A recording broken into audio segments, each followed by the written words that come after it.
What's up, YouTube? Last night was Impact Wrestling Rebellion, and it was a great show. I mean, there's a new unified world champion, Kenny Omega, who defeated Rich Swann to become the AEW and Impact Wrestling World Champion, and also, I guess, the TNA World Champion, the unified title. Deonna Purrazzo defend her Knockouts Championship. There's a new Knockouts Tag Team Champion in Jordan Grace and Rachel Ellering. Also, we got the debut of Big Cass in the Impact Zone, and God damn, he's jacked. What? Also during the show, the commentary team of Matt Striker and D'Lo Brown announced some more pay-per-views for Impact Wrestling going forward, with the July show being their biggest show of the year, Slammiversary. And much like last year, they actually teased a lot of former WWE superstars returning / debuting for the company, and they did it again. Also with some New Japan names as well, which is also really dope and really throw some more intrigue in there. I found a collage floating around on Twitter, so let's run through the collage bar by bar, block by block, and let's see who might debut in TNA / Impact Wrestling next.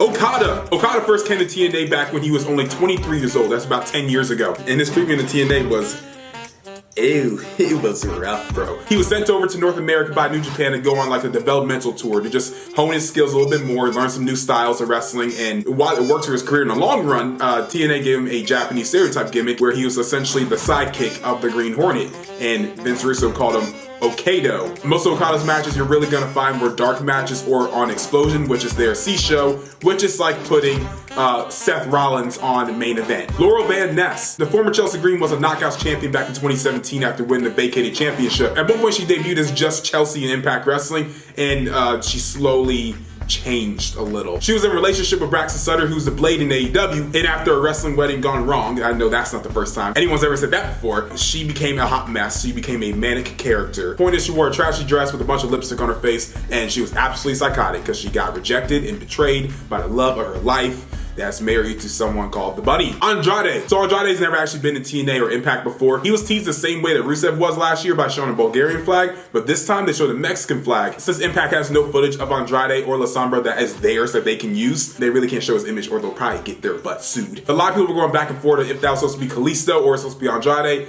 While Kalisto is Hispanic, he is Mexican. He's also from Chicago.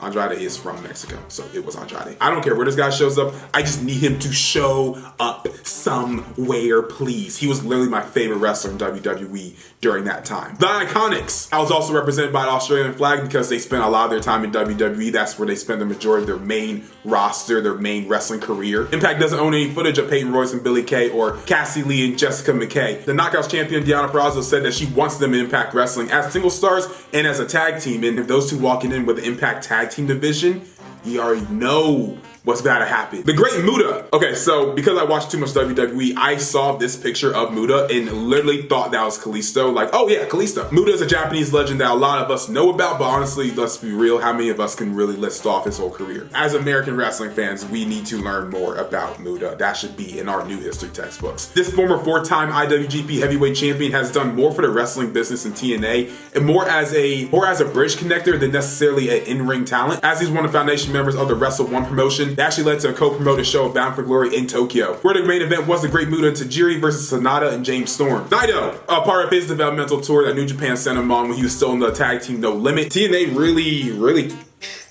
treated him well. I mean, he was there for 2 months. In 2009, he came to North America and worked TNA shows, as well as shows at the 3D Wrestling Academy run by the Dudley Boys and at Jersey All Pro Wrestling. But his biggest match in TNA was a handicap match of him and his partner in No Limit, and they faced Kevin Nash, where they lost, and that's also his last match there. TNA really knows how to make them feel like they're home. Mickie James had the biggest slap of TNA songs ever. Hardcore Country was a banger, bro, but she was a staple in the Knockouts division during her time. She had a quick year in the company back in 2002, known as Alexis Lurie, but she came back in 2010 after that Piggy James storyline that sucked, and oh god, why would they do that? This is so wrong. Where she became a 3-time Knockouts champion, facing off the likes of Gail Kim, Angelina Love, Velvet Sky, Madison Rayne, Tara. We love you, Mickie. God, you are so amazing. Why would they do that? Just the trash bag. And finally, Samoa Joe. He's a former world champion, only won it once, which is surprising. Former X Division champion, former tag team champion. He's done it all. He should have won that world title more than once, though. He's 1/3 of arguably the best triple threat match in wrestling history, which is the only 5-star match in TNA's history, which is still surprising. What? Meltzer, you gotta get on your stuff, bro. And if Kenny Omega decides to have an open challenge for that Impact World title at Slammiversary, you already know who it fit'll be. Because most wrestling fans, including myself, know Samoa Joe because of TNA. Yeah, he did a lot of great stuff in ROH. But a lot of us know him because because of TNA. So let me know who you guys think is going to be in the comments down below. Make sure to like, comment, share, and always subscribe, and we outie.